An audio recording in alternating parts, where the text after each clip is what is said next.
Are you guys, I mean... I'm trying to find some super fights down in Tennessee. Casey is trying to find me some people. Sweet. It's just hard to find black belt females and then to find big ones. Because, you know, I'm not 135 pounds. I'll never be 135 pounds. So to try and find a larger female of high rank is just... We're rare. There's not a ton of us. So anyway, I'm just going to throw it out there to you. Would you ever go against transgender? You know... If you knew, if they were out front with it, I mean, I think I would, simply to get the match. Do I think it's 100% fair?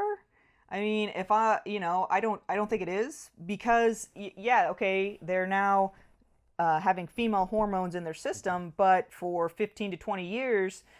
They had high amounts of testosterone, and they had that high amount of testosterone when their body was going through its maximal growth spurt in terms of putting on muscle. During the time in which your body goes through hyperplasia and hypertrophy, which is just fancy ways of saying increasing muscle size and the amount of muscle you have. That's bone structure goes along with all that, right? So during hyperplasia means increase in number. Okay. So they're increasing the number of muscle fibers they have. Okay. Hypertrophy is an increase in size. So they've got more to begin with, and they're bigger. And that occurs during adolescence. So even if you remove the hormone, even if muscle mass goes down, the volume of... They still have more. Right, more muscles that are weaker, but still more than somebody of... Yeah, and that occurs during adolescence. Right. So if they're transgender switch, or however you say it correctly, I'm not trying to be... They're transition. I'm not trying to be insulting. Just whenever that happens, if it happens after adolescence... They have a huge advantage because they had those 3 or 4 years of maximal muscle growth. Okay. And for me to catch up, I would need to be taking large amounts of testosterone for a decade as an adult female.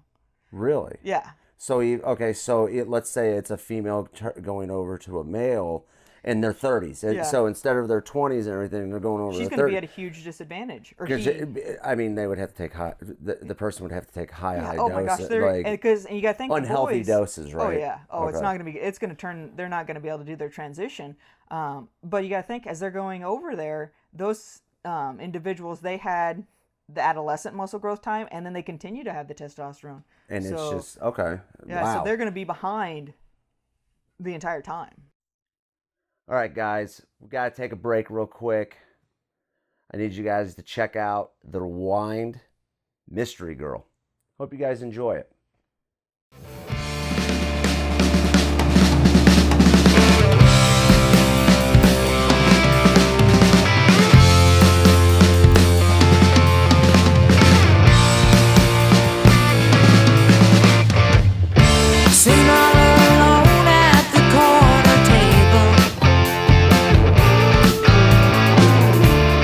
Watching the shadows passing by.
back from that break. That was The Rewind with Mystery Girl. Hope you guys enjoyed that. Now we're back to our guest. Okay, so before we got going and everything, we were talking about the athlete that is suing. Are they suing the national or is it the state? I thought it was a federal case that Okay, she filed. Okay, so and this is a high school student. I don't want to say I want to say Pennsylvania, but I know I'm wrong. Yeah. But she is suing the state she's suing the state athletic commission. I think don't hold us to this, but then she's turning around, but it's turned into a federal case because of transgenders coming in. So during adolescence and everything, they're in maximum growth, and if they're transitioning at a young age, are they really still? It would need to be when they're a child. So even younger. Yeah, little kids before puberty. Before hits. even puberty is when they would have, so, and that's scary. And I'm not saying it's scary. I'm not saying it's negative. I don't. That's a parent thing. Yeah. But that is happening nowadays. In terms of athletic fairness, if they want to identify or be able to compete fairly, and that's all we're talking about is fairness, not ethics. That's completely. In terms to have fair competition, that change would need to have occurred before they went through puberty. Okay. All right. So now I understand a little bit more on that standpoint. I mean, what I think is screwed up is that the athletes always get the blame for this. You know, when it really comes down to the promotion or the commission, their standards and their rules that they set, is it by testosterone count? Is it by, what is their criteria that they want to define a woman athlete as? Yeah. And they don't want to define that. And they let these transgendered athletes be the punching bags for the public to get shit. It's like, what are they supposed to do? Just crawl into a corner and not compete? No. Yeah. They're going to go out and get whatever match you tell them they have to do or whatever. Well, you look at the Fallon Fox stuff. She just didn't. The problem with her whole thing was she didn't tell anybody for how many fights, and she was cracking girls' skulls and everything. I mean, then it starts getting into an ethical kind of thing. It's a safety issue at that point. Because you're not talking about lifting on a platform next to each other or something like that. When you're striking each other, I mean, that'd be like, if you've got a female football league, let's say, or female rugby. There we go. That's something that we have. We have female rugby teams. You put a male on a transgender on a female rugby team, that high contact, high combatant sport. Yeah. Somebody's gonna get hurt, and that's simply because the strength difference and the power output, everything.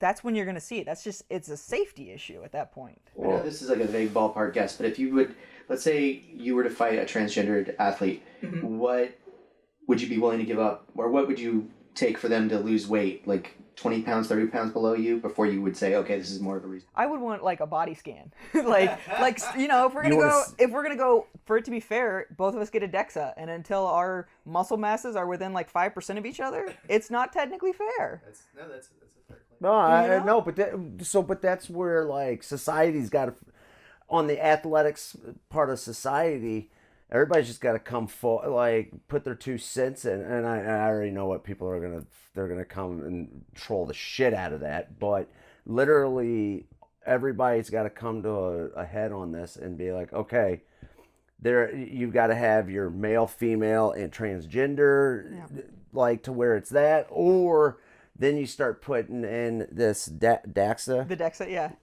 Where, okay, so wait a minute, if you're a transgender, you've got to get your weight down to this, or maybe that's the way it's coming out with some kind of more measured index that offsets, so then a transgendered athlete could compete against men, but they have a weight advantage, or I don't know. I mean, I don't know. Yeah. But dude, that'd make great TV.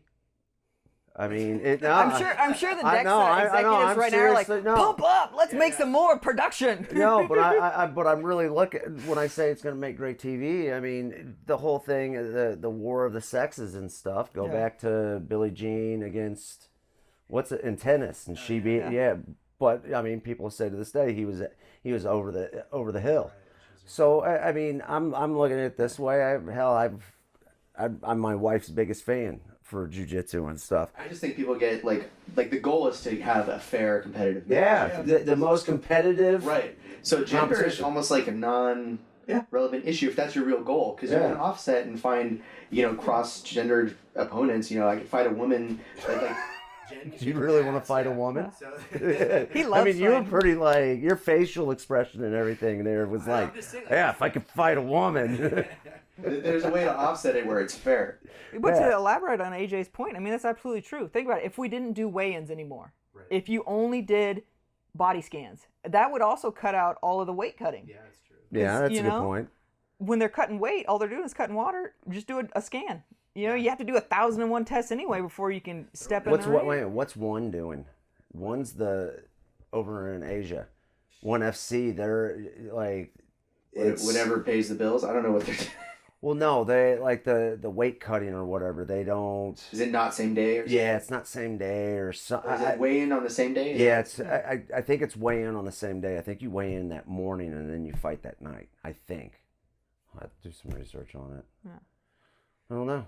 That's a good question, but I kind of like the against the sexes and if everybody's got the same make this, it fair. This category is 110 pounds of lean mass, and that's it. That's the only criteria. That would be awesome. That would be really cool to see. You see how that kind of weird matchups come.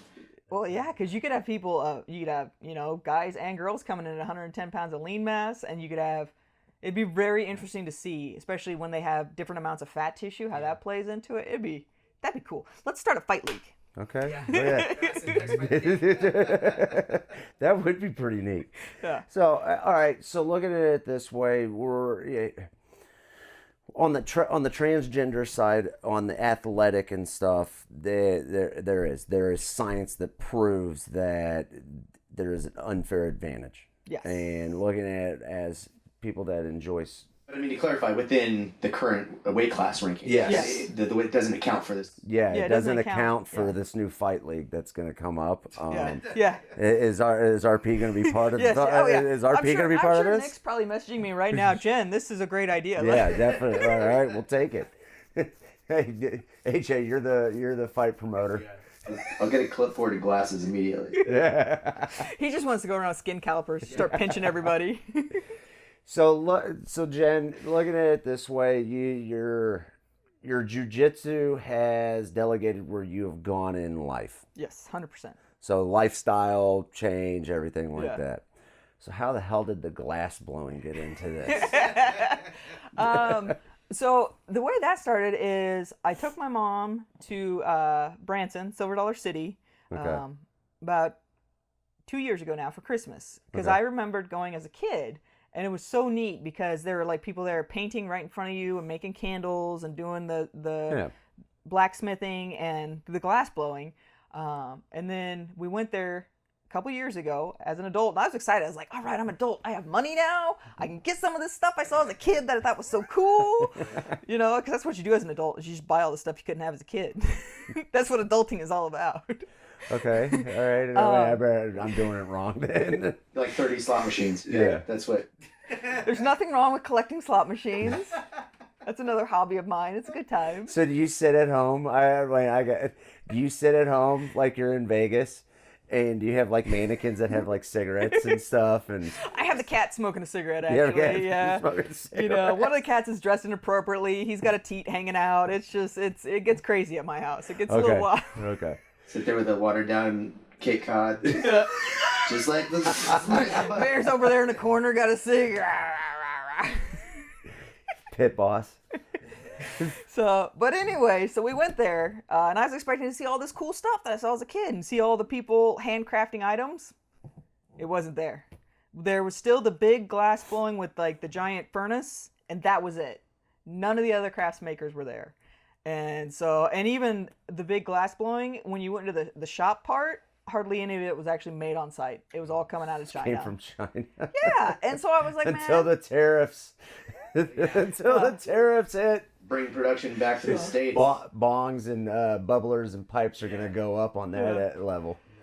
Can't buy a $5. You can't buy a $5 one anymore. It's $33 because of tax and tariffs. So I was pretty disappointed by that. Got back home and I just started a Google search, and I found Kansas City Public Glassworking is where I do all of the torchwork stuff. And then beard and stained glass is where I learned how to do a little stained glass.